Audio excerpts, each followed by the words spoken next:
In fact, what we're going to do now, we're going to play with it a little bit. We're not even going to use a slide. We're just going to use our, well, we're just going to put things under it and take a peek at it. All right. So let's flip to the next slide, next page in your book. There you go. So first looks, are you right-handed or are you left-handed? Are you right-eyed or left-eyed?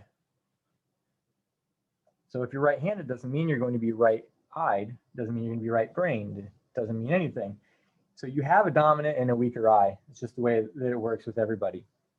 The way to find out what eye it is you can focus on something. So I'm focusing right on the camera, right? I'm going to make a round circle like this, and I can see the camera. Both of my eyes are open. I can see the camera right through it, staring at it. In fact, you can probably see my eyeball staring at it. And then I'm going to close my right eye. I still see the camera right there.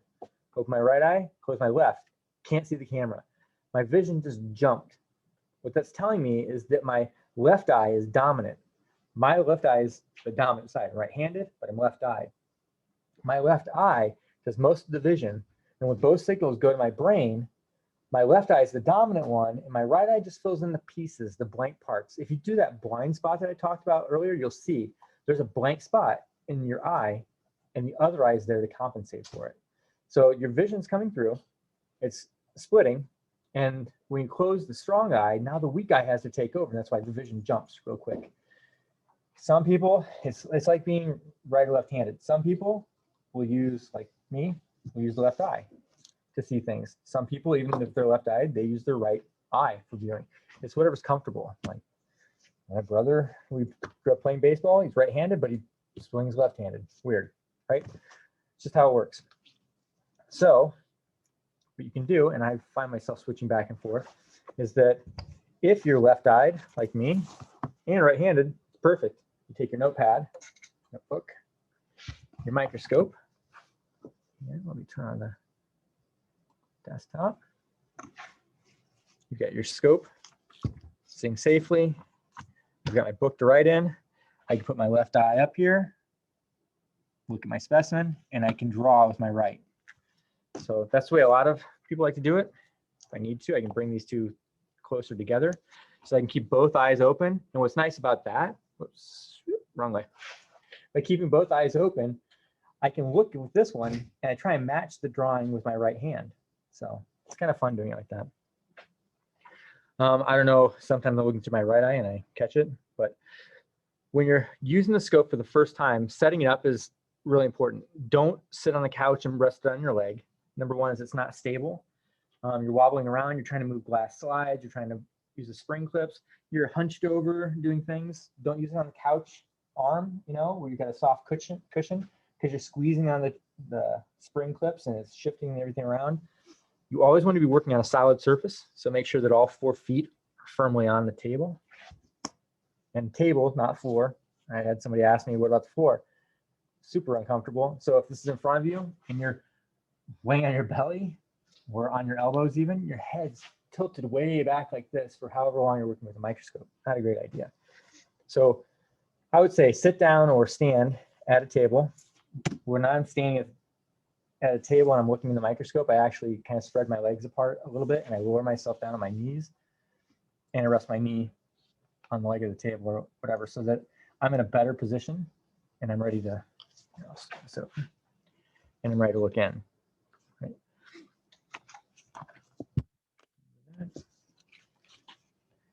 Okay, getting it set up. You're stable. The next thing you do is flip the light on. Light on. I want to make sure that it's bright enough. A lot of times I'll start with the brightest and then dim it. Remember the rheostat's a dimmer over here on the side. I want to make sure my stage is at an extreme. So this time I'm going to pull it all the way up to the top. So the distance between my red scanning objective and my stage is close. So when I put my specimen in, it's at an extreme. I can put my eye up here and not have to worry about breaking something with my knobs. I'm actually going to shift microscopes because I have this one. And you are going to want to focus on something Doesn't matter what it is. So you can set up your camera if you want to set it up. So I have a nice camera that was kind of expensive, and I actually find that the smartphone does better. I like it a lot better.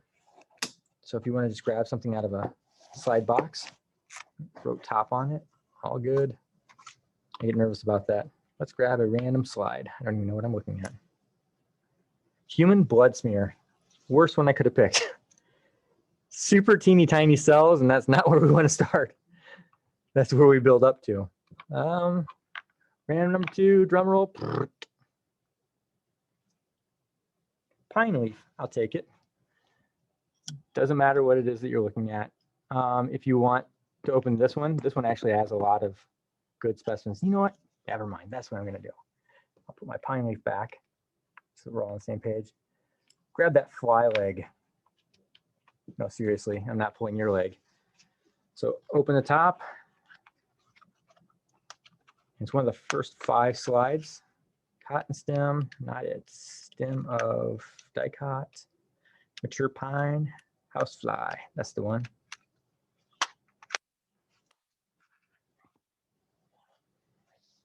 When you put the slides in, you'll always want to be able to read it. That way you know you're in the right place.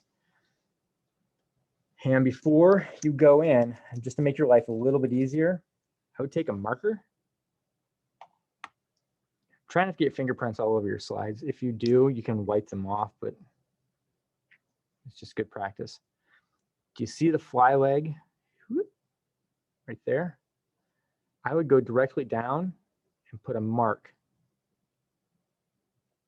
on the edge of the glass.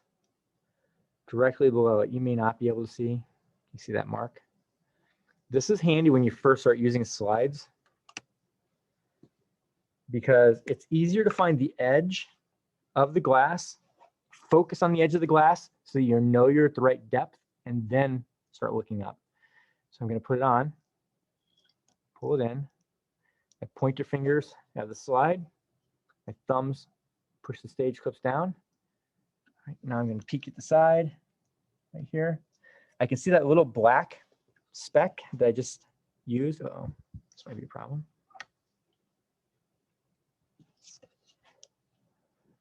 So the little black speck I just painted on is right there, just at the top of the condenser circle. See the light in the condenser? You can see the edge of my slide. The black mark's right there. So now I'm going to look in. Oops, shift that just a little bit.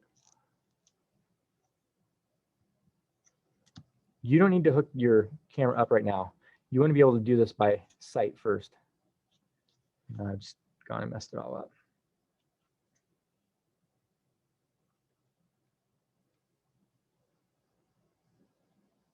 But I want you to see what I'm seeing as I'm getting it ready. Okay, close enough.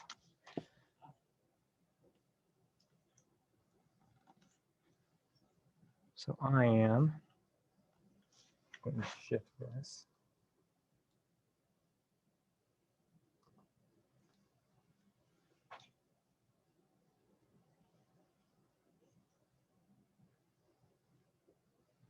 Okay, right now it's really blurry. I have my stage as high up as I can get it.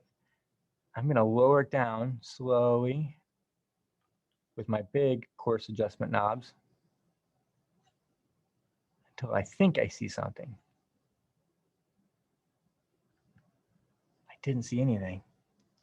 Well, make sure that you're locked in. Sometimes this will be shifted off. It's locked, so that's good. Maybe I have too much light. I'm going to adjust the rheostat.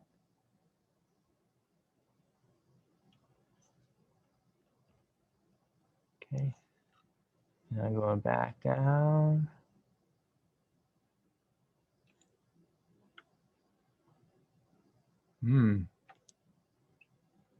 Troubling. Well, I'll slide this slide, push my spring clips, slide it back. Oh, there it is. Do you see the edge? See the shadow that just moved? So I know the edge of the slide is in there now. I'm just going to go up and down.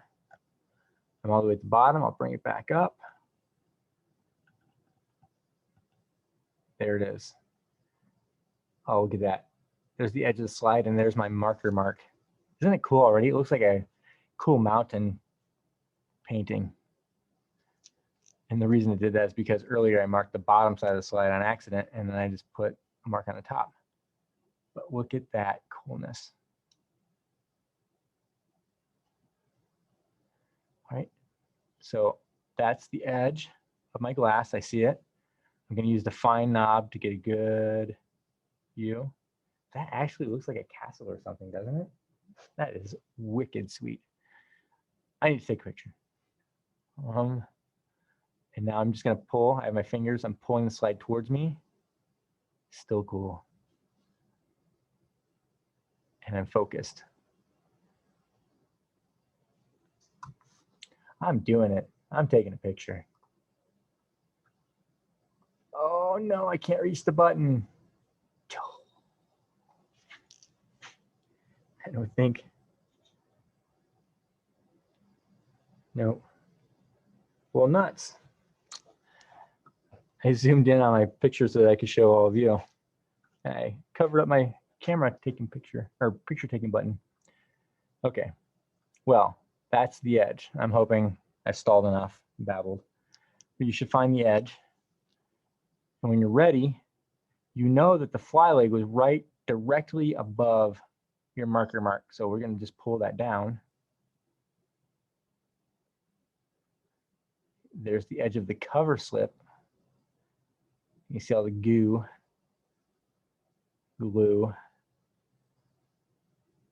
Oh, I see body parts. This fly exploded. There it is.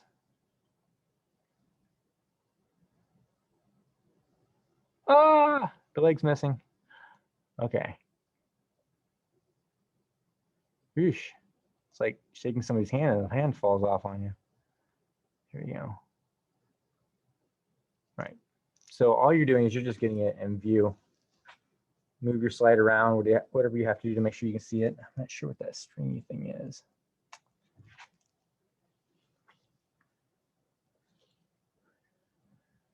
It's kind of clear, but I'm going to take the fine adjustments.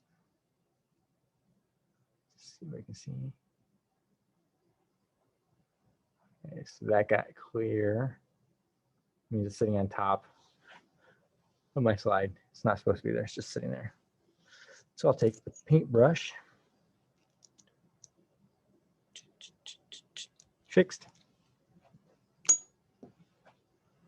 And I accidentally left my autofocus on my phone camera again.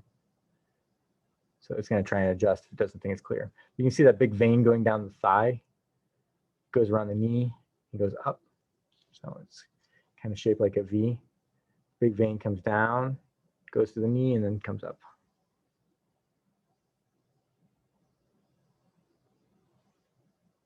All right, this is perfect for setting up your cell phone. Because if you're looking in it and you can see this pretty clear, you know you should be able to capture it with your phone. So I have my phone.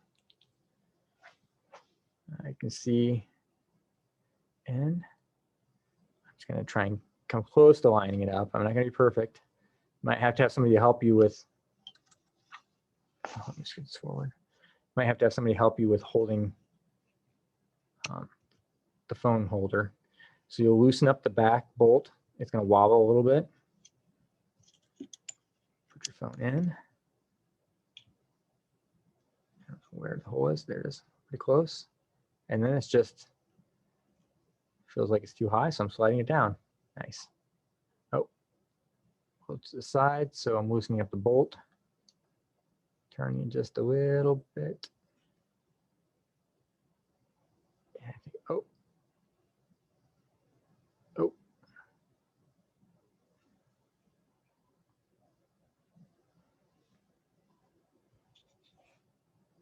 It's pretty close. Pretty decent. That's what you do. Just feel out the right spot. Oh. And focus. Fine focus. Got it. Your microscope is par central. kind of parfocal. That just means that when you're on the low red objective, if you put what you want in the middle and then you turn the nose piece so that the next objective pops in, it should be pretty close to the same location. So if I were hovering over the knee, I would ideally see the knee again. Parfocal means it should be pretty close to in focus. It's not perfect. It's not bad either. So I just take my fine knob, tune it a little bit. It's like looking at the sun. There you go. You can see all the holes in the leg. You can see the hairs. It's like a crab. There's the meat from the crab leg. Here's the shell. Oops, dark shell. You can see where it's cracked. Here are the hairs. Not I'm saying crabs have hairs, but there's some hairs. I'm gonna try and come on, you find a decent hair. Huh, I wonder what that thing is.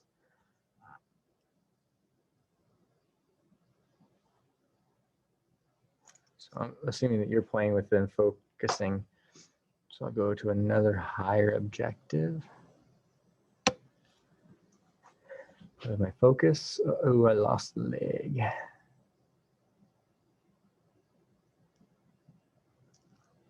I lost it. Nuts. Oh well. So I lost it. Just means you have to take a step back. Still there. I was just lost.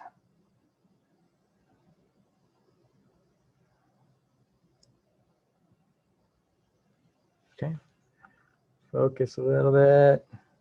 Try it again.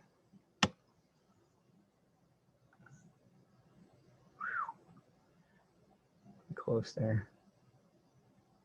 Yeah, too close. Okay. So there's a thickness to the fly that makes it hard for me to use my highest power. But that's setting up your scope. That's setting up your camera. And let's play some. So you can take your fly out, put it back in the case. I don't know if you're the type of person that likes to pick up after yourself when you're done, but if you leave glass slides laying around, you're asking for it to get broken and someone to get cut. All right, so next page. Down.